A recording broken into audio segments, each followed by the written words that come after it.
پیارے پیارے اسلامی بھائیوں اور مدری چینل کے ناظرین، درود پاک پڑھنے کے بے شمار فضائل و برکات ہیں۔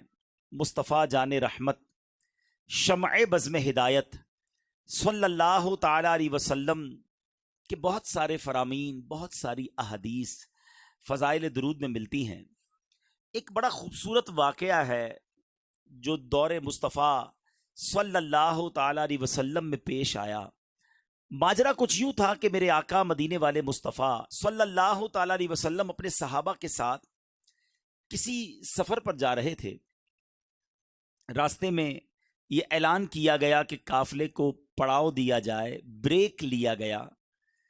صحابہ کرام علیہ رضوان نے اپنے کھانے کے لیے اس زمانے میں جو ٹفن باکس ہوتے ہوں گے، توشہ دان تھے، وہ کھولے، مگر حال یہ تھا کہ صحابہ کرام کے پاس روٹی تھی مگر سالن نہیں تھا، صرف روٹی کھانے لگے۔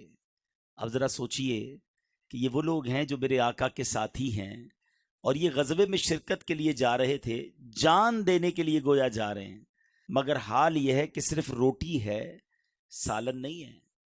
مگر زبان پر شکوہ نہیں تھا، شکایت نہیں تھی، کمپلین نہیں تھی۔ آج ہمارے اس اجتماع میں بھی ہو سکتا ہے کچھ اسلامی بھائی آئے ہوں، رات سے بھی کچھ اسلامی بھائی آ گئے ہیں، آرام نہیں ہوا ہوگا، کھانا پراپر نہیں ملا ہوگا، تو بعض اوقات شکوہ ہوتا ہے کہ یار انتظام ٹھیک نہیں ہے، یا ہمارے گھر کے اندر کسی دن اپنی پسند کا کھانا نہ بنے، یا کاروبار میں کسی قسم کی کمی آ جائے تو ہماری زبان پر شکوہ آتا ہے۔ مگر یہ کیسے صحابہ تھے کہ نبی پاک کے ساتھی ہیں، کھانے کے لیے روٹی ہے، سالن نہیں، مگر زبان پر شکوہ نہیں ہے۔ زباں پر شکوائے رنجو علم لایا نہیں کرتے، زباں پر شکوائے رنجو علم لایا نہیں کرتے، نبی کے نام لیوا غم سے گھبرایا نہیں کرتے۔ اب کیا ہوا؟ اب دیکھیں جو صبر کرتا ہے نا، اس کی مدد کیسے کی جاتی ہے۔ اب ہوا کیا کہ پیارے آقا علیہ الصلوۃ والسلام کی بارگاہ میں شہد کی مکھی حاضر ہوئی اور نبی پاک کے مبارک کانوں کے پاس آ کر بھنبھنانے لگی۔ آپ نے دیکھا ہوگا شہد کی مکھی کی آواز کچھ نارمل مکھی کی آواز سے ہٹ کر ہوتی ہے۔ اچھا، صحابہ کرام علیہ رضوان کا عقیدہ دیکھو۔ صحابی کہتے ہیں حضور یہ شہد کی مکھی آپ کی بارگاہ میں کیا عرض کر رہی ہے؟ اللہ اکبر! یعنی صحابہ جانتے تھے کہ میرے آقا سب کی بولیاں جانتے ہیں، جو ہو چکا ہے جو ہوگا حضور جانتے ہیں۔ تو نبی پاک علیہ السلام نے فرمایا یہ شہد کی مکھی مجھے عرض کر رہی ہے کہ حضور آپ کے صحابہ ہمارے علاقے میں آئے ہیں، روٹی ہے اور کھانے کے لیے ان کے پاس سالن نہیں، ہم شہد کی مکھیوں میں یہ بے چینی پائی جا رہی ہے۔ حضور قریب ہی ہم نے ایک شہد کا چھتا بنایا ہوا ہے، ہم تو اٹھا کر نہیں لا سکتی، آپ کسی صحابی کو ہمارے ساتھ بھیجیں، وہ شہد لے آئیں تاکہ آپ کے صحابہ روٹی کے ساتھ شہد کھانے لگیں۔ پیارے آقا علیہ الصلوۃ والسلام نے مولا علی شیر خدا کرم اللہ تعالی وجہ الکریم سے ارشاد فرمایا کہ اے علی جاؤ اور جا کر شہد کا چھتا لے آؤ۔ مولا علی جاتے ہیں اور شہد کا چھتا وہ لے کر آتے ہیں۔ اب وہ صحابہ جو تھوڑی دیر پہلے صرف روٹی کھا رہے ہیں، اب اس روٹی کے ساتھ صاف شفاف میٹھا لذیذ شہد کھانے لگ گئے۔ وہی مکھی یا کوئی اور مکھی پھر بھنبھنانے لگی۔ صحابی نے عرض کی حضور اب کیا کہہ رہی ہے؟ آقا علیہ الصلوۃ والسلام نے فرمایا میں نے اس سے سوال کیا ہے، یہ اس کا جواب دے رہی ہے۔ سبحان اللہ! ایک تو نبی پاک اس مکھی کی بولی سمجھ بھی رہے ہیں اور میرے آقا گفتگو بھی فرما رہے ہیں۔ آقا علیہ الصلوۃ والسلام نے سوال کیا یہ تو بتاؤ شہد بناتی کیسے ہو؟ یہ حدیث پاک کا اس واقعے کا میں خلاصہ عرض کر رہا ہوں۔ وہ مکھی کہتی حضور ہم جو ہے وہ مختلف باغات میں جاتے ہیں، پھولوں کا رس چوستی ہیں، اور ہمارا ایک پورا گروپ ہوتا ہے، پورا ایک قافلہ ہوتا ہے، اور جب ہم وہ رس چوس کر ہم شہد بناتی ہیں۔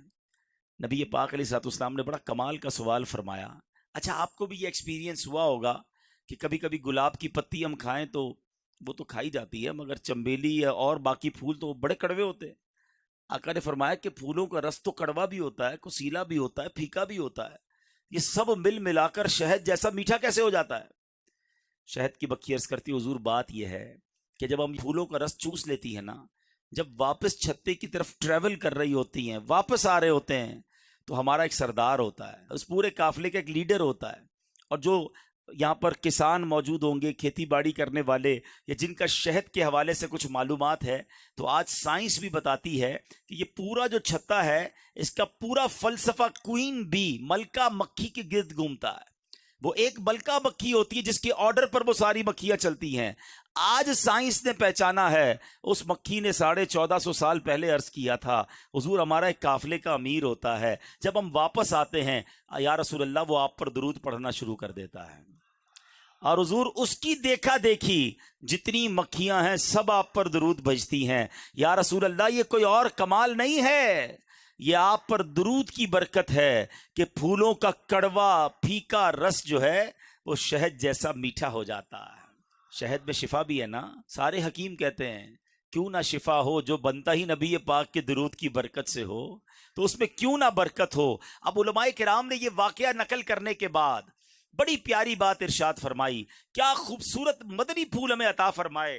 علماء کہتے ہیں جب درود پاک کی برکت سے پھولوں کا کڑوا پھیکا رس شہد جیسا میٹھا ہو سکتا ہے، تو اگر کسی مسلمان کی زندگی میں گناہوں کی کڑواہٹ ہو، بدعمالیوں کی پھیکاوٹ ہو، اگر وہ چاہتا ہے کہ زندگی نیکیوں کی مٹھاس سے تر بتر ہو جائے، تو اپنی زندگی میں درود پاک کو شامل کر لے، وہ درود پاک کی کثرت کرنا شروع کرے، اللہ اس کی زندگی کو بھی شہد جیسا میٹھا کر دے گا۔ تو اے میرے پیارے اسلامی بھائیوں جو آج رکھنی کے سنتوں بھرے اجتماع میں آئے ہیں، آج یہ نیت کر کے جائیں کہ انشاءاللہ عز و جل ہم روزانہ کثرت کے ساتھ درود پاک پڑھیں گے۔ اللہ سلامت رکھے میرے پیر و مرشد کو، دعوت اسلامی والوں کو۔ کیا شاندار ہمیں طریقہ بتایا زندگی گزارنے کا، اور وہ کیا ہے کہ نیک اعمال میں ہمیں ایک نیک عمل بتایا گیا کہ روزانہ کم از کم 313 مرتبہ درود پاک پڑھ لیا جائے۔ گویا امیر اہل سنت چاہتے ہیں ہماری زندگی شہد جیسی میٹھی ہو جائے، نیکیوں والی ہو جائے، تو نیک اعمال پر عمل کی نیت بھی کر لیں، انشاءاللہ روزانہ کم از کم 313 بار درود پاک پڑھیں گے۔ آئیے مل کر محبت کے ساتھ باآواز بلند درود پاک پڑھ لیں۔ صلو علی الحبیب صلی اللہ تعالی علی محمد صلی اللہ علیہ وسلم۔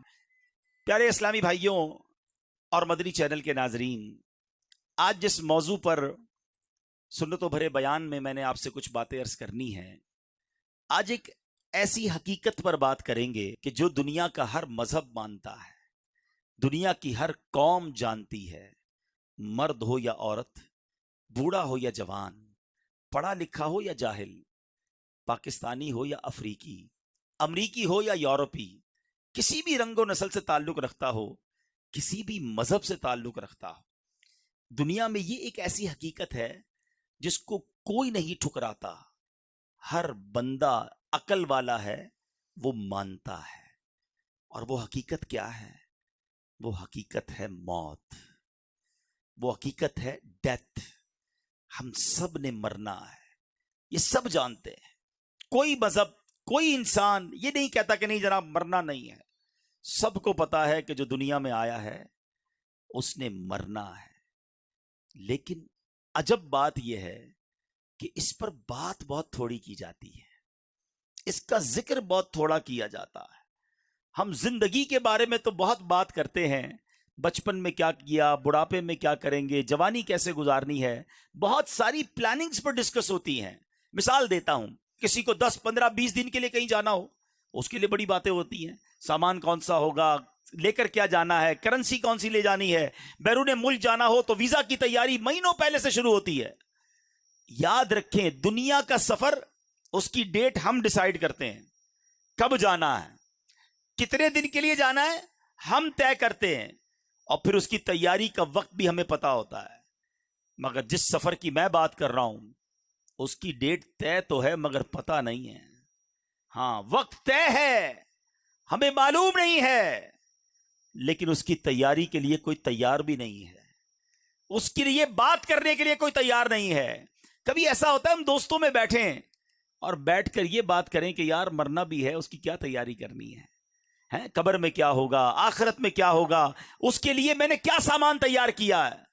زیادہ موت پر بات کرو تو لوگ کہتے ہیں یار آپ موت کی بات نہ کیا کریں، حالانکہ موت ایک ایسی حقیقت ہے جو آنی ہے، عربی میں ایک شاعر لکھتے ہیں الموت بابن کل نفس داخلوہا، موت ایک ایسا دروازہ ہے جس سے ہر ذی روح کو گزرنا ہے. الموت قدح کل نفس شاربوہا، موت ایک ایسا جام ہے جو سب نے پینا ہے. کوئی ایسا نہیں جس نے مرنا نہیں ہے. جو دنیا میں آیا ہے اس نے مرنا ہے، لیکن عجب بات یہ ہے کہ اس کی تیاری یا اس پر گفتگو کرنے کے لیے کوئی تیار نہیں ہوتا.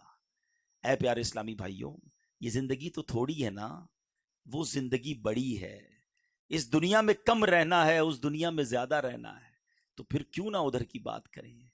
آج انشاءاللہ ہم اپنی قبر، آخرت اور موت کی تیاری کے بارے میں کچھ سنیں گے.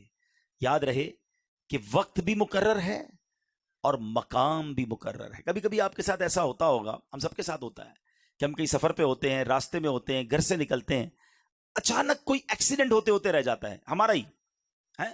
بالکل قریب سے گاڑی گزرتی ہے یا ہم روڈ پار کر رہے ہوتے بچ جاتے ہیں، گرتے گرتے بچ جاتے ہیں اور ہم کہتے ہیں یار آج میں بچ گیا. دراصل ہم بچے نہیں، ہمارا وقت آیا نہیں ہے. جس دن وقت آیا نا اس دن نہیں بچیں گے. اس دن جگہ بھی وہی ہوگی جو لکھی ہوئی ہے اور وقت بھی وہی ہوگا جو لکھا ہوا ہے. ایک بار حضرت سلیمان علیہ السلام کی بارگاہ میں ملک الموت حاضر ہوئے اور آپ کے ساتھ ایک ساتھی بھی آپ کا بیٹھا ہوا تھا. تو وہ ساتھی جو تھا اس کو حضرت ملک الموت جو ہیں وہ کافی گور کر دیکھ رہے تھے. تو ملک الموت تو چلے گئے، تو آپ نے اپنے ساتھی سے کہا تم جانتے ہو یہ کون تھے؟ حضور کون تھے؟ کہا یہ ملک الموت تھے.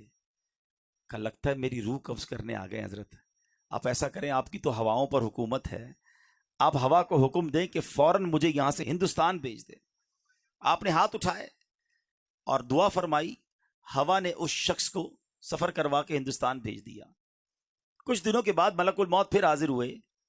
حضرت سلیمان نے پوچھا کہ یہ تو بتاؤ کہ تم جو ہے میرے ساتھی کو کیوں گھور رہے تھے؟ تو کہا حضور میں حیران تھا کہ میرے پاس یہ لکھا ہوا تھا کہ کچھ دیر بعد اس بندے کی روح میں نے ہند سے قبض کرنی ہے اور یہ آپ کے پاس بیٹھا ہوا ہے.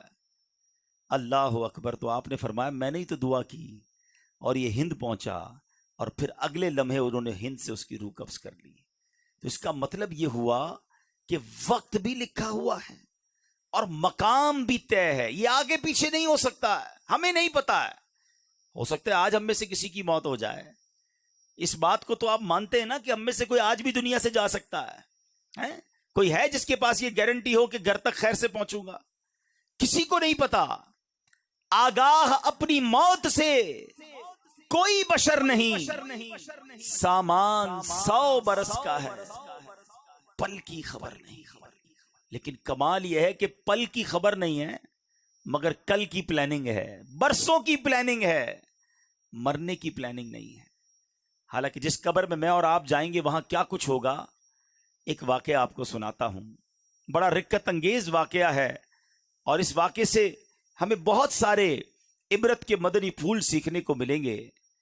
جلیل القدر تابعی سیدنا حسن بصری رحمت اللہ تعالی علیہ ایک بار اپنے گھر کے دروازے پر تشریف فرما تھے. وہاں سے ایک جنازہ گزرا، آپ بھی اٹھے اور جنازے کے پیچھے چل دیے. جنازے کے نیچے ایک چھوٹی بچی زاروں کتار دوڑتی ہوئی اس جنازے کے ساتھ ساتھ جا رہی تھی اور کہہ رہی تھی اے بابا جان، آج مجھ پر وہ وقت آیا ہے کہ پہلے کبھی نہ آیا تھا. حضرت سیدنا حسن بصری رحمت اللہ تعالی علیہ نے جب یہ درد بھری آواز سنی تو آنکھیں اشکبار اور دل بے قرار ہو گیا. دستے شفقت اس یتیم بچی کے سر پر پھیرتے ہوئے آپ نے فرمایا بیٹی تم پر نہیں، تمہارے مرحوم بابا جان پر وہ وقت آیا ہے جو آج سے پہلے ان پر کبھی نہ آیا تھا. دوسرے دن آپ نے دیکھا کہ وہی چھوٹی بچی آنسو بہاتی ہوئی قبرستان کی طرف جا رہی ہے. باپ سے بڑی محبت تھی، اس سے رہا نہیں جا رہا تھا، وہ قبرستان جا رہی ہے. سیدنا حسن بصری رحمت اللہ تعالی علیہ بھی حصول عبرت کے لیے اس بچی کے پیچھے پیچھے قبرستان کی طرف چل دیے. جب قبرستان پہنچ کر وہ چھوٹی بچی اپنے والد مرحوم کی قبر سے لپٹ گئی حضرت سیدنا حسن بصری جھاڑیوں کے پیچھے بیٹھ گئے، چھپ گئے کہ دیکھوں یہ بچی کیا کہتی ہے۔ وہ چھوٹی بچی اپنے رخسار اپنے بابا جان کی قبر کی مٹی سے لگا کر کہتی ہے، اے بابا جان، آپ نے اندھیرے میں چراغ اور غم خار کے بغیر قبر کی پہلی رات کیسے گزاری؟ اے بابا جان، کل رات تو میں نے گھر میں آپ کے لیے چراغ جلایا تھا، آج رات قبر میں چراغ کس نے روشن کیا ہوگا؟ اے بابا جان، کل رات گھر کے اندر میں نے آپ کے لیے بچھونا بچھایا تھا، آج رات قبر میں بچھونا کس نے بچھایا ہوگا؟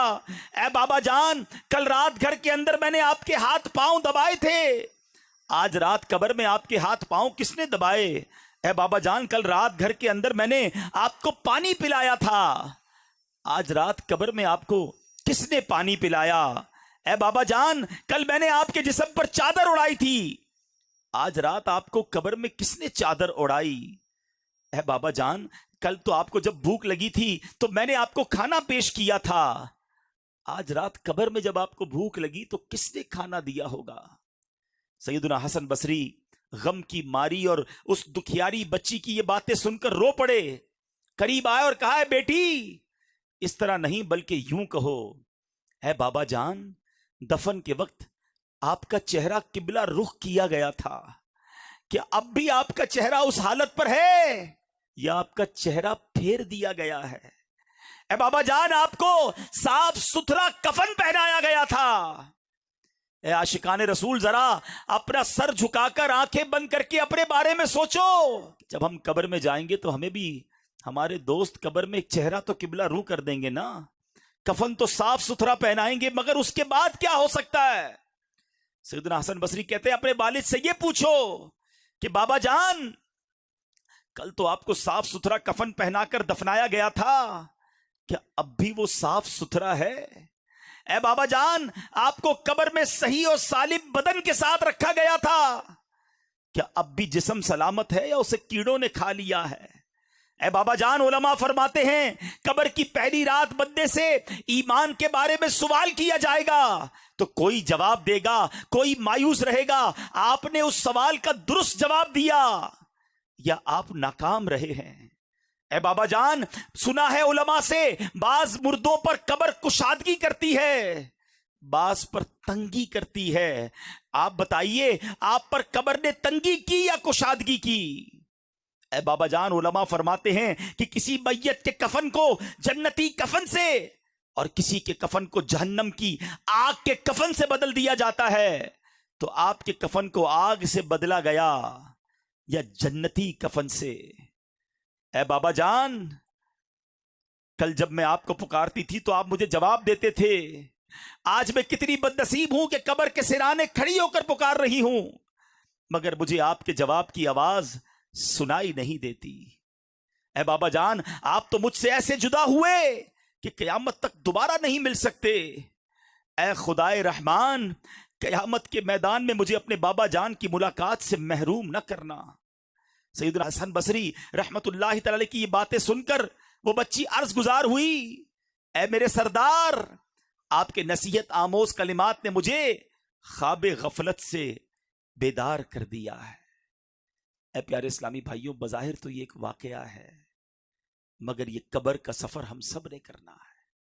آج ہمارے گھر میں لائٹ جائے تو جنریٹر ہونا چاہیے، پنکھا چلنے کے لیے یو پی ایس ہونا چاہیے، گرمی میں بغیر لائٹ کے جس کو نیند نہ آتی ہو، نرم تکیہ نہ ہو تو نیند نہ آتی ہو، نرم بستر نہ ہو تو جسے نیند نہ آتی ہو، جس کے کمرے میں اگر اندھیرے میں کوئی چھوٹا سا کیڑا آ جائے، کوئی چوہا آ جائے، چھپکلی آ جائے تو جس کی چیخ نکل جاتی ہو، جس کو اکیلے کمرے میں اندھیرے میں ڈر لگتا ہو، ہم جیسا کمزور انسان جب قبر میں جائے گا تو سوچو، وہاں اگر اللہ نہ کرے جہنم کی آگ بھڑکا دی گئی، وہاں اگر اللہ نہ کرے سانپ اور بچھو آ گئے، ادھر تو میرے اور آپ کے جسم پر کوئی کیڑا آئے تو فوراً ہٹا دیتے ہیں، اس وقت تو کیڑے ہوں گے تو بھی بندہ نہیں ہٹا سکے گا، وہ دیکھ رہا ہوگا کہ میرے جسم پر کیڑے رینگ رہے ہیں، مگر یہ طاقت نہیں ہوگی کہ اپنے آپ سے اسے دور کر سکے۔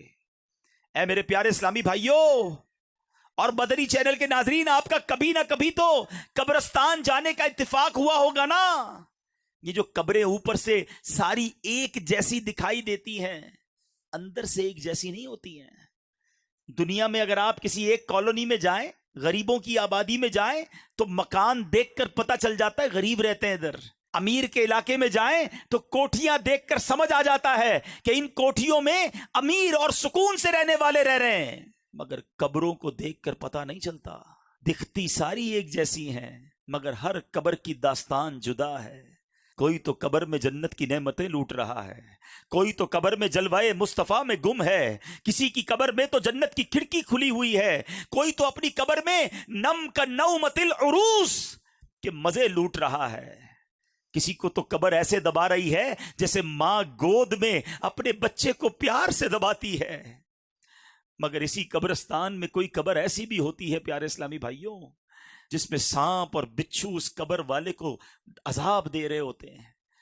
میرے آقا نے اس طرح انگلیاں کر کے بتایا، عذاب کی ایک صورت سرور کائنات علیہ الصلوۃ والسلام نے اس طرح کر کے بتائی کہ بے نمازی کو قبر ایسے دبائے گی کہ جیسے پسلیاں ٹوٹ پھوٹ کر ایک دوسرے میں پیوست ہو جائیں گی۔ کسی کو قبر نے چکنا چور کر دیا ہوتا ہے، کسی کی قبر میں جہنم کی کھڑکی کھلی ہوتی ہے، اسی قبرستان میں کسی قبر میں آگ بھڑک رہی ہوتی ہے۔ اشجع الاقرا، حدیث میں اس سانپ کا نام بھی بیان کیا گیا۔ اللہ جس سے ناراض ہو، اشجع الاقرا، اندھا سانپ ہے جو قبر میں مردے کو ڈنک مارے گا تو 70 گز مردہ زمین میں دھس جائے گا۔ یہ عذاب بھی احادیث میں ہی بیان ہوئے، مگر قبرستان جا کر پتہ نہیں چلتا، مگر ان قبروں کے اندر یہ سب کچھ ہو رہا ہوتا ہے۔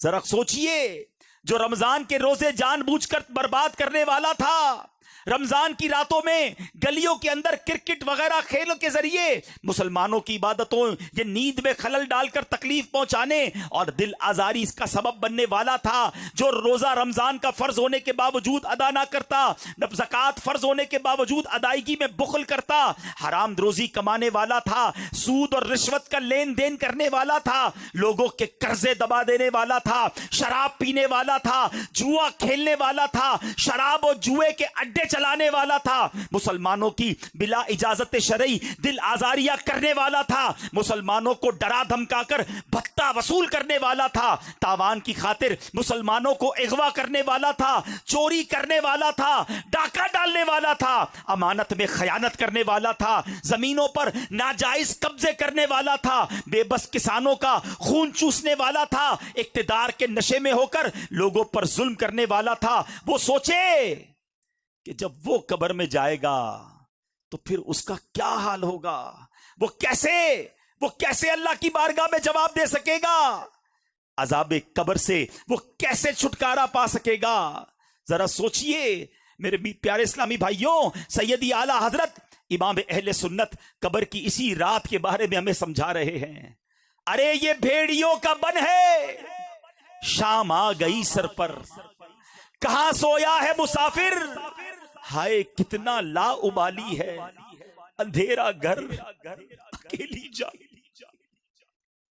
اندھیرا گھر اکیلی جان، دم گھٹتا دل اکتاتا، خدا کو یاد کر پیارے، وہ ساتھ آنے والی ہے، خدا کو یاد کر پیارے، وہ ساتھ آنے والی ہے، زمین تپتی کٹیلی راہ بھاری بوجھ گھائل پاؤں، مصیبت جھیلنے والے تیرا اللہ والی ہے، نہ چونکا دن ہے ڈھلنے پر تیری منزل ہوئی کھوٹی، ارے او جانے والے نیند یہ کب کی نکالی ہے، بے وفا دنیا پہ مت کر اعتبار، تو اچانک موت کا ہوگا شکار، موت آ کر ہی رہے گی یاد رکھ، جان جا کر ہی رہے گی یاد رکھ، گر جہاں میں 100 برس تو جی بھی لے، قبر میں تنہا قیامت تک رہے،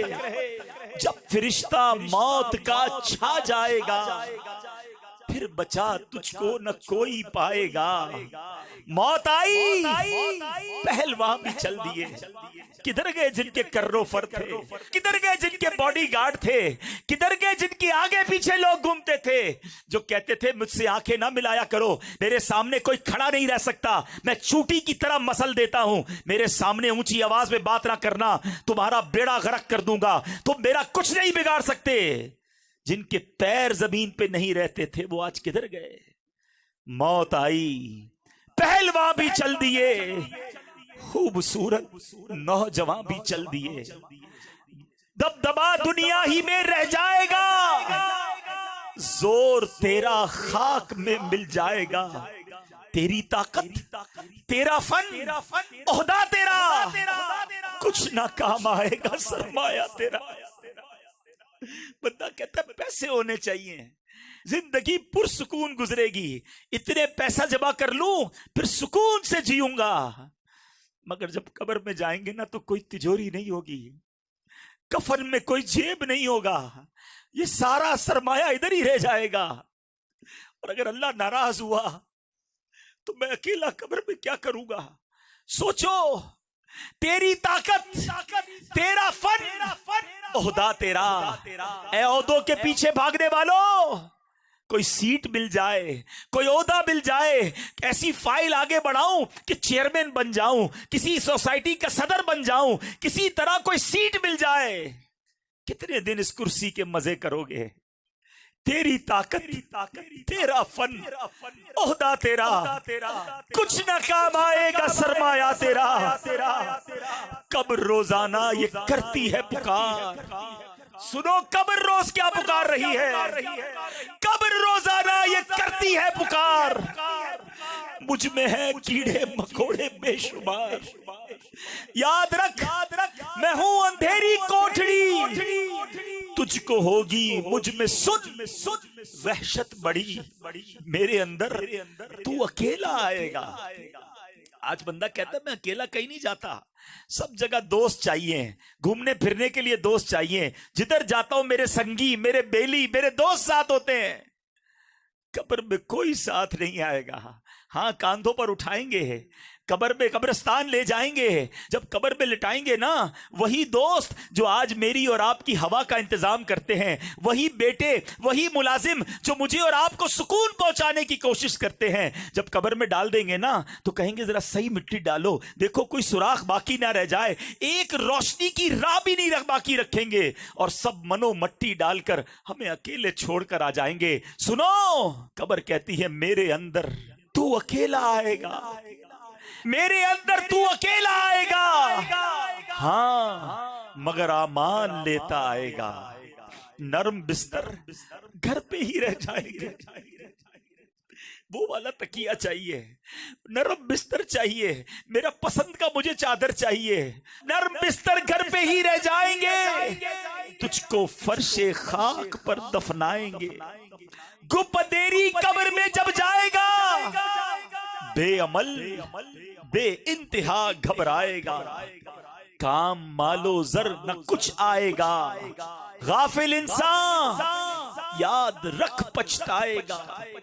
جب تیرے ساتھی تجھے چھوڑ آئیں گے، قبر میں کیڑے تجھے کھا جائیں گے، قبر میں تیرا کفن پھٹ جائے گا، یاد رکھ نازک بدن پھٹ جائے گا. چھوٹا سا کیڑا کاٹ لینا، رات مچھر کاٹ لے تو نیند نہیں آتی، بستر میں کھٹمل گھس جائے تو چین نہیں آتا ہے.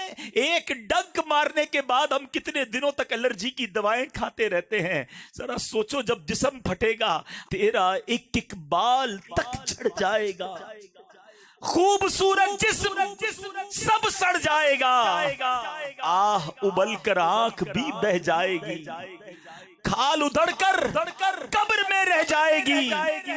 سانپ بچھو قبر میں گر آ گئے، کیا کرے گا بے عمل گر چھا گئے. گورے نیک لوگوں کی قبر کیسی ہوگی؟ جن سے اللہ راضی ہوگا. گورے نیکا باغ ہوگی خلد کا، مجرموں کی قبر دوزخ کا گھڑا. کھل کھلا کر ہنس رہا ہے بے خبر، قبر میں روئے گا چیخے مار کر کر لے توبہ، رب کی رحمت ہے بڑی۔ استغفر اللہ، استغفر اللہ، کر لے توبہ، رب کی رحمت ہے بڑی۔ کب تک اللہ کو ناراض کریں گے؟ کب تک نمازیں قضا کریں گے؟ کب تک اللہ کی نافرمانی والے ہم کام کریں گے؟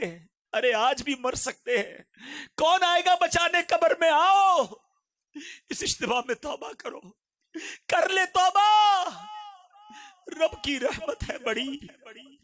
قبر میں ورنہ سزا ہوگی کڑی، وقت آخر یا خدا تار کو خیر سے سرکار کا دیدار ہو۔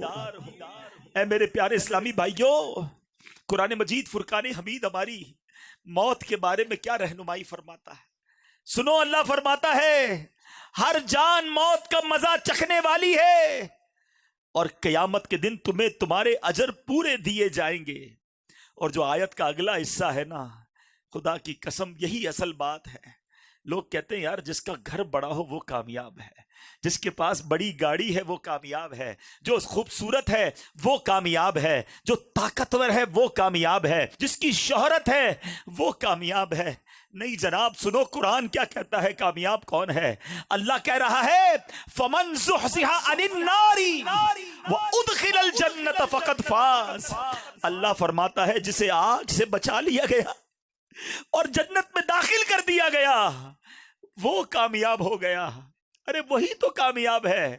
مجھے بتاؤ، ادھر بڑے گھر ہوں، نرم بستر ہو، آگے نوکر چاکر ہو، اور قبر کیڑوں والی تیار ہو، اس کی قبر آگ والی تیار ہو، کون سی کامیابی ہے یہ؟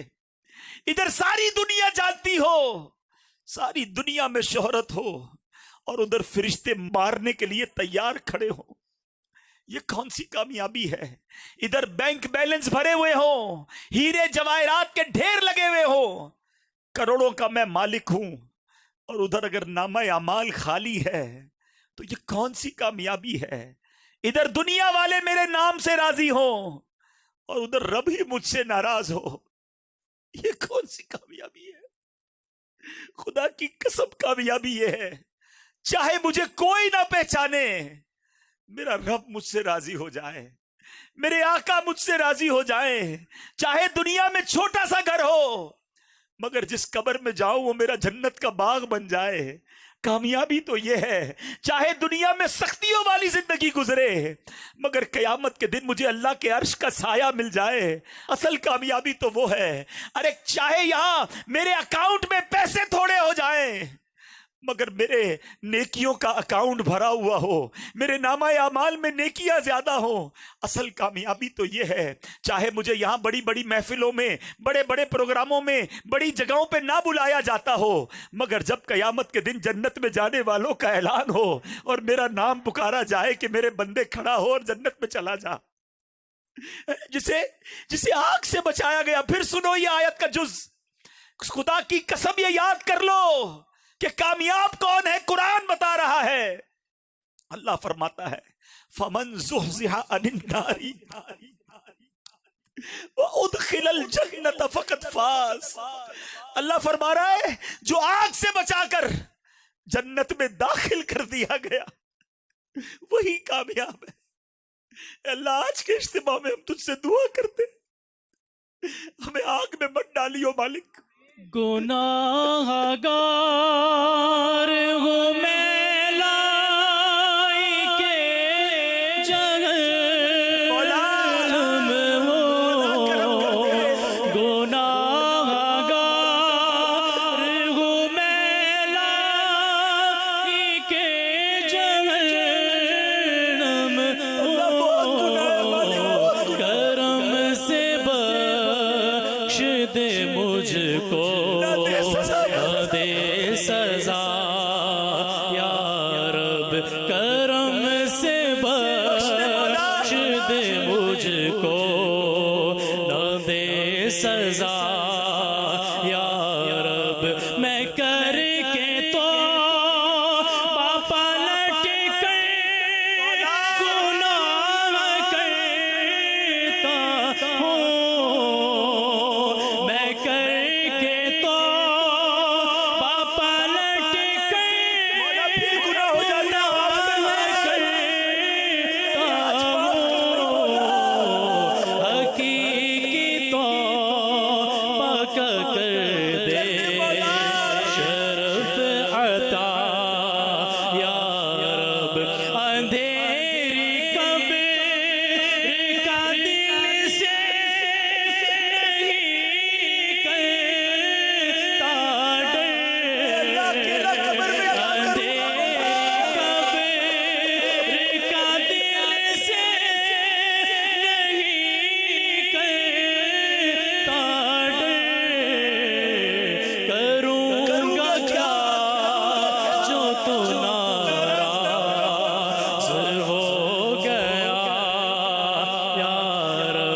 مارے جائیں گے، پھنس جائیں گے مولا، بڑے گناہ ہیں، آج اقرار کرتے ہیں گناہگار ہیں، اور آج تجھ سے وعدہ بھی کریں گے مولا، بڑے گناہ کر لیے، بڑی خطائیں کر لی، آج آ گئے تیرے نام تیرے دربار میں، آج ہم سب کی گناہ معاف فرما دے۔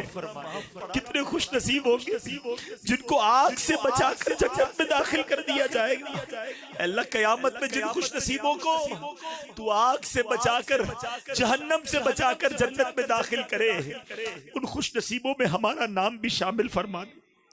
اے میرے پیارے اسلامی بھائیوں، خدا را موت کی تیاری کرنی ہے، ہم نے بہت گناہ کر لیے، بہت اللہ کو ناراض کر لیا۔ کب تک ناراض کرتے رہو گے؟ کب تک اللہ کی نافرمانی کرتے رہیں گے؟ کب تک نماز قضا کرتے رہو گے؟ کب تک حرام کماتے رہو گے؟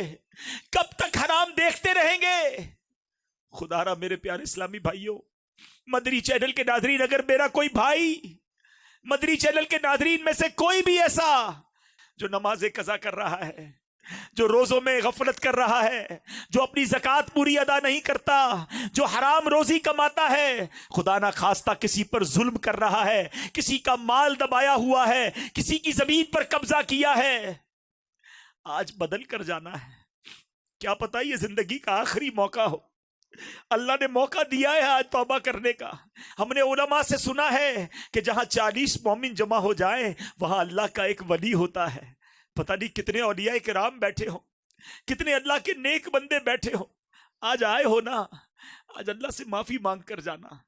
دیکھو دنیا میں نا، ہم ماں باپ سے زیادہ تو کوئی نہیں چاہتا نا، لیکن بندہ ماں باپ کو بھی زیادہ ستائے نا تو ماں باپ بھی گھر سے نکال دیتے ہیں، مگر میرا مالک ماں باپ سے بھی زیادہ چاہنے والا ہے، وہ اس سے بھی زیادہ کریم ہے، وہ ہمارے گناہ چھپا رہا ہے۔ کتنے گناہ ہیں جو ہمیں ہی پتہ ہے، لوگوں کو نہیں پتا، اس نے ہمارے عیب چھپائے ہوئے ہیں۔ سوچو اگر ہمارے عیب کھل جائے، ہمیں کوئی منہ نہ لگائے، اتنا کریم مولا، ہم اس کو ناراض کریں؟ نہیں میرے پیارے اسلامی بھائیو، آج اللہ سے سچی توبہ کر کے جانا ہے۔ وہ ایسا کریم ہے کہ اگر سچی توبہ کر لے وہ پچھلے سارے گناہ معاف فرما دیتا ہے۔ تو کریم ہی جو ٹھہرا، تو کرم کے کیا ٹھکانے، تو کریم ہی جو ٹھہرا، تو کرم کے کیا ٹھکانے، تو نوازنے پہ آئے تو نواز دے زمانے۔ اللہ تیری اسی کریمی بارگاہ کو پکارنے جمع ہوئے ہیں۔ رحمت دا دریا الہی، ہر دم وگدا تیرا، رحمت دا دریا الہی،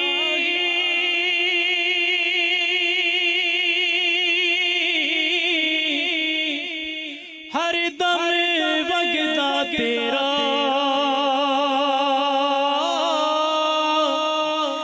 جے ایک قطرہ بچ مینوں تے کم بن جاوے،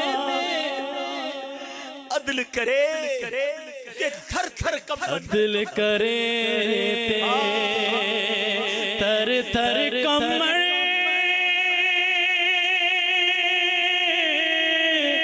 اچیاں شانہ والے، فضل کرے تے بخش جا سر، میں ورگے منہ کالے۔ آج اللہ سے دوستی کر لو، وہ بڑا کریم ہے۔ گناہ یاد کرو اور نیت کر لو، اللہ اب تجھے ناراض نہیں کروں گا، اللہ اب تیری نافرمانی نہیں کروں گا۔ دیکھو وہ کیسا کریم ہے، کیسے پل میں توبہ قبول کرتا ہے۔ سچے دل سے توبہ ہونی چاہیے۔ حضرت موسیٰ علیہ السلام کا دور تھا اور آپ کے دور میں بارش نہیں ہو رہی تھی۔ 70,000 لوگ جمع ہوئے دعا کرنے کے لیے۔ جب اجتماع ہوا، دعا ہونے لگی، حضرت موسیٰ بھی اس اجتماع میں موجود ہیں اور دعا ہو رہی ہے، مولا بارش برسا دے۔ بارش نہیں ہو رہی۔ حضرت موسیٰ نے عرض کی، مولا دعا کر رہے ہیں بارش نہیں ہو رہی۔ کہ موسیٰ اس پورے مجمع میں ایک بندہ ایسا ہے جو پچھلے 40 سال سے میری نافرمانی کر رہا ہے۔ اے موسیٰ وہ بندہ جب تک تمہارے اندر ہے نا، بارش نہیں ہونی. حضرت موسیٰ نے کہا مولا پھر؟ حضرت موسیٰ کہا یا اللہ اتنا سارا مجمع ہے، میری آواز کیسے پہنچے گی اس تک؟ فرمایا تم آواز لگاؤ، میرا کام پہنچانا ہے. حضرت موسیٰ کھڑے ہو گئے. کہا ہے وہ شخص جو 40 سال سے اللہ کی نافرمانی کر رہا ہے، اس مجمع سے نکل جا. تو وہ ہے جس کی وجہ سے بارش نہیں ہو رہی. وہ بندہ سمجھ تو گیا اعلان میرے لیے ہو رہا ہے، مگر سوچنے لگا اگر میں کھڑا ہو گیا تو پورے شہر کو پتہ چل جائے گا کہ میں ہوں وہ نافرمان. کبھی دائیں دیکھتا کبھی بائیں دیکھتا، شاید کوئی کھڑا ہو جائے. کوئی کھڑا نہیں ہوا. اب اس بندے نے پتہ ہے کیا کیا؟ سر جھکایا اور دل ہی دل میں اللہ سے کہنے لگا یا اللہ آج معاف کر دے. میں مانتا ہوں 40 سال سے تجھے ناراض کر رہا ہوں، مولا آج معاف کر دے. آج کے بعد تجھے ناراض نہیں کروں گا. آج عزت رکھ لے مالک. آج کھڑا ہو گیا، پورے شہر کو پتہ چل جائے گا میں ہی وہ بدبخت ہوں. دیکھو میرا مالک کیسے پردے ڈالتا ہے. بادل آئے اور بارش برسنا شروع ہو گئی. حضرت موسیٰ نے کہا مولا بندہ تو کوئی نہیں گیا، کھڑا تو کوئی نہیں ہوا، یا اللہ یہ بارش کیسے ہو گئی؟ حضرت موسیٰ سے رب فرماتا ہے موسیٰ میرے اس بندے نے مجھ سے دوستی کر لی ہے. 40 سال کی نافرمانی ایک بار دل سے پکارا تھا بس. حضرت موسیٰ نے کہا یا اللہ اب مجھے تیرے دوست سے ہی ملا دے، پتہ تو چلے وہ کون ہے جس کی وجہ سے بارش ہوئی. سنو کیا فرمان الہی ہوتا ہے. اللہ فرماتا ہے موسیٰ جب وہ میرا نافرمان تھا میں نے تب اس کے عیب چھپائے تھے، اب تو میرا فرما بردار ہو گیا، میں کیسے تجھے بتا دوں وہ کون ہے؟ ایسا مالک ایک بار دل سے پکارو وہ معاف کر دیتا ہے. مگر ہم ہیں کہ اس کی رحمت کی طرف نہیں آتے ہیں، ہم اس کی بارگاہ میں سر نہیں جھکاتے. ایک بار حضرت عمر فاروق رضی اللہ تعالیٰ عنہ کا دور ہے. ایک شرابی شراب کی بوتل لے کر جا رہا ہے. آپ نے اسے روکا، بتاؤ کیا ہے اس بوتل میں؟ اب ذرا غور کیجئے، بندہ سامنے ہے، ہاتھ میں شراب کی بوتل ہے، کتنا فرق ہے. وہ بندہ ڈرتے ڈرتے کہتا ہے حضور سرکہ ہے. شراب کی بوتل میں کہتا ہے سرکہ ہے.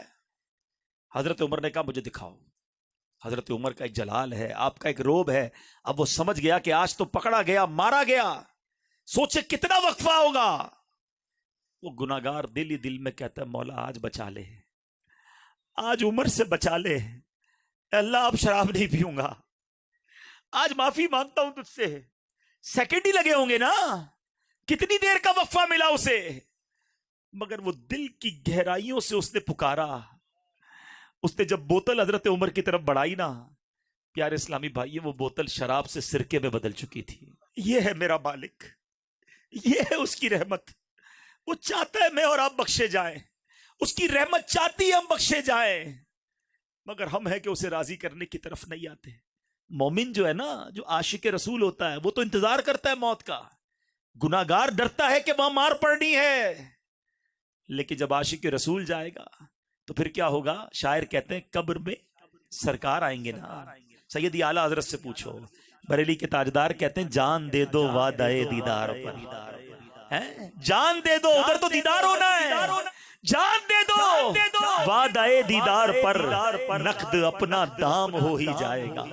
عاشق رسول جو نمازیں پڑھ کے، سنتوں پر عمل کر کے، دین متین کی خدمت کر کے، حرام روزی ٹھکرا کر، تھوڑے حلال پر بھی گزارا کر کے، اپنی آنکھوں کی، اپنے کانوں کی، اپنی زبان کی حفاظت کر کے، اپنی شرمگاہ کی حفاظت کر کے، اپنی پارسائی کی حفاظت کر کے جب وہ قبر میں جائے گا نا، تو اعلیٰ حضرت کہتے ہیں قبر میں لہرائیں گے تا حشر چشمے نور کے. قیامت تک چشمے نور کے ہوں گے. کب؟ قبر میں لہرائیں گے تا حشر چشمے نور کے. جلوہ فرما ہوگی جب طلعت رسول اللہ. عاشق رسول تو انتظار کرتا ہے موت کا. موت تو مومن کے لیے تحفہ ہے. وہ تو انتظار کرتا ہے کہ جب آقا آئیں گے، قبر میں سرکار آئیں تو میں قدموں پر گروں، گر فرشتے بھی اٹھائیں تو میں ان سے یوں کہوں کہ اب تو پائے ناز سے میں اے فرشتوں کی اٹھوں. مر کے پہنچا ہوں یہاں اس دلربا کے واسطے. ساری زندگی جن کی سنتوں پر عمل کرتا رہا، ساری زندگی جن پر درود پڑھتا رہا، ساری زندگی جن کی نعتیں پڑھتا رہا، ساری زندگی جن کا میلاد مناتا رہا، ساری زندگی جن کی بات کو یاد کر کے زندگی گزارتا رہا، ارے اب وہ قبر میں آئے ہیں، میں قدموں سے کیسے اٹھوں گا؟ مر کے پہنچا ہوں یہاں اس دل ربا کے واسطے۔ اب آپ نے فیصلہ کرنا ہے۔ حدیث پاک ہے، میرے آقا فرماتے ہیں قبر یا تو جنت کے باغوں میں سے ایک باغ ہوتی ہے یا تو دوزخ کے گھڑوں میں سے ایک گھڑا، دو میں سے کوئی تیسرا آپشن نہیں ہے، یہ دو ہی قبریں ہوتی ہیں۔ آج طے کر لو، زندگی اگر ایسی گزارنی ہے کہ قبر جنت کا باغ بن جائے تو دعوت اسلامی کا ماحول آپ کو پکار رہا ہے، آ جاؤ اس ماحول سے وابستہ ہو جاؤ۔ بدلتے کیوں نہیں ہم؟ اس کی وجہ کیا ہے؟ آج آخر میں وجہ بھی سن لو۔ وجہ یہ ہے کہ ہم جب نیت کرتے ہیں نا اس وقت تو شاید دل میں پکا ارادہ ہوتا ہے، مگر اس کے بعد جب ہم اجتماع سے یا محفل سے یا جو بھی ہمارا اچھی نیک ماحول ہوتا ہے اس سے اٹھ کے جاتے ہیں نا، پھر ہمارے جو ماحول ہوتا ہے وہ دوست ہمارے اچھے نہیں ہوتے ہیں، وہ ہمیں نمازی نہیں بننے دیتے ہیں۔ ہم نمازی بنتے ہیں ہمارا مذاق اڑاتے ہیں، خیر تو ہے بھائی مولوی بن گیا ہے، جمعہ پڑھتا تھا تجھے کیا ہو گیا ہے؟ یہ کیا تو بھائی سر پہ ٹوپی سجا لی ہے، امامہ پہن لیا ہے، سنتوں پر عمل شروع کر دیا ہے، حرام روزی چھوڑ دی ہے۔ ہمارے دوست ہی ہمیں گناہوں کی طرف لے جاتے ہیں۔ ایک بات یاد رکھو، شرابیوں کے ساتھ بیٹھ کر آپ نمازی نہیں بن سکتے، اللہ کے نافرمانوں کے ساتھ بیٹھ کر آپ اللہ کے فرما بردار نہیں بن سکتے۔ پہلے طے کر لو، آپ قبر جنت کا باغ بنانی ہے تو پھر تبدیلی لانی پڑے گی۔ اگر آپ کی مرضی ہے کہ نہیں جیسی زندگی گزر رہی ویسی گزاروں گا، وہ پھر آپ کی مرضی ہے۔ لیکن اگر آج دل پر چوٹ لگی ہے نا اور بدلنا چاہتے ہو تو محفل بدلنی ہوگی، ماحول بدلنا ہوگا، دوستی بدلنی ہوگی۔ کہتے ہیں نا خربوزے کو دیکھ کر خربوزہ رنگ پکڑتا ہے، بالکل صحیح بات ہے۔ روایتوں میں آتا ہے دوست وہ ہوتا ہے جس کو دیکھ کر خدا یاد آ جائے۔ ایک دوست ایسا ہے میرا اور آپ کا، غور کر لے، کہ جس کو دیکھوں تو خدا یاد آ جائے۔ ہمارے دوست تو وہ ہیں جس کو دیکھ کر سنیما یاد آتا ہے، جس کو دیکھ کر تاش کی اور جوئے کی اور حرام چیزوں کی محفلیں یاد آتی ہیں۔ ایسی دوستیاں لگائی ہوئی ہم نے، نہ کریں ایسا۔ یہ صحبت کیا اثر لاتی ہے؟ پنجابی شاعر کمال کی بات لکھتے ہیں، فرماتے ہیں برے بندے دی صحبت یاروں جویں دکان لوہارا، کپڑے پاویں کنج کنج پئیے چنگا پین ہزاراں۔ کہتے ہیں جو برے دوست ہوتے ہیں نا وہ ایسے ہی ہیں جیسے لوہار کی دکان۔ لوہار کی دکان پہ جائیں، کپڑے کتنے ہی بچا لیں، یا تو کپڑوں پہ بدبو آ جائے گی یا اس میں کوئی نہ کوئی چنگاری جو ہے نا سراغ کر دے گی۔ ہم کہتے نہیں یار میں تاش نہیں کھیلتا، میں جوا نہیں کھیلتا، میں شراب نہیں پیتا، میں حرام کام نہیں کرتا، دوست کرتے، میں تو صرف بیٹھا ہوتا ہوں ان کے ساتھ۔ اللہ کے بندو ادھر بیٹھ رہے ہو جدھر اللہ کی لعنت برس رہی ہے اور کہتے ہو میں صرف بیٹھتا ہوں، یہ تمہارے جسم میں تمہارے اعمال میں یہ چنگاریاں سوراخ کر دیں گی۔ اور وہی شاعر اگلا جملہ کیا کہتے ہیں؟ بھلے بندے دی صحبت یاروں جویں دکان تاراں۔ اچھے بندے کی صحبت کیسی ہے؟ جیسے عطر والے کی دکان۔ آپ عطر والے کی دکان پہ جاتے ہیں، پیسے خرچ کریں نہ کریں فری میں عطر لگا دیتا ہے، نہیں لگاتا تو بھی خوشبو تو آ جاتی ہے نا۔ بھلے بندے دی صحبت یاروں جویں دکان تاراں، سودا بھاوے ملے نہ لئیے ہلے آن ہزاراں۔ پیسے خرچ کریں نہ کریں خوشبو پھر بھی مل جاتی ہے۔ یہ اس اجتماع کی برکت ہے، مل رہی ہے نا خوشبو، آ رہی ہے نا سنتوں کی بہار۔ یہ ہے اچھے بندوں کی صحبت۔ چینج کیجیے اپنی صحبت اور اپنی صحبتیں، اپنی دوستیاں، اپنا اٹھنا بیٹھنا نیک لوگوں کے ساتھ رکھیے۔ اور یہ دعوت اسلامی والا ماحول واقعی نیک لوگوں کا ماحول ہے، بڑے ایک سے ایک نیک اسلامی بھائی ہیں اس میں۔ دعوت اسلامی میں بھی کوشش کریں اس کے قریب ہو جائیں جو نیک اعمال کا عامل ہو، جو مدنی قافلوں کا مسافر ہو، جو خوف خدا والا ہو، عشق رسول والا ہو، اس کے قریب بیٹھو تو مدینہ یاد آ جائے۔ انشاءاللہ ایسی صحبت اختیار کر لو تو پھر اللہ نے چاہا تو ہم بھی بدل جائیں گے۔ تو آج سارے میرے بھائی نیت کر لیں، آج کے بعد ہماری کوئی نماز قضا نہیں ہوگی۔ ایسا نعرہ لگائیں کہ شیطان بھی ادھر سے بھاگ جائے، آج کے بعد ہماری کوئی نماز قضا نہیں ہوگی انشاءاللہ۔ رمضان کے پورے روزے رکھیں گے، فلمیں ڈرامے نہیں دیکھیں گے، گانے باجے نہیں سنیں گے، حرام روزی کے قریب بھی نہیں جائیں گے، بے حیائیوں کی محفل میں نہیں جائیں گے، شراب اور نشے سے دور رہیں گے، کسی پر ظلم نہیں کریں گے۔ اللہ پاک ہم سب کو عمل کرنے کی توفیق بھی عطا فرمائے، استقامت بھی نصیب فرمائے۔ میرے اعمال کی اصلاح کرم سے کر دے،